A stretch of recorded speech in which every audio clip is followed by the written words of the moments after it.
अचानक सगळं सामान घेऊन आलीस ना, कळवलं सुद्धा नाहीस, म्हणून काळजीपोटी विचारलं ग. अहो कळवलं होतं ना. नाही म्हणजे हिने नसेल कळवलं तुम्हाला, पण माझ्या निशूने अगदी फोन करून कळवलंय बरं का मला.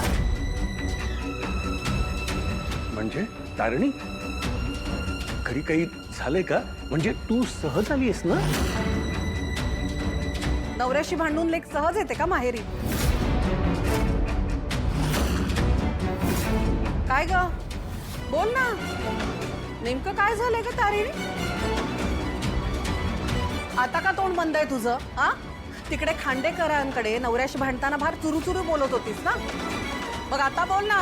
आता सांग सगळ्यांना, सांग ना, खांडेकरांचं घर सोडून आली आहेस तिथे.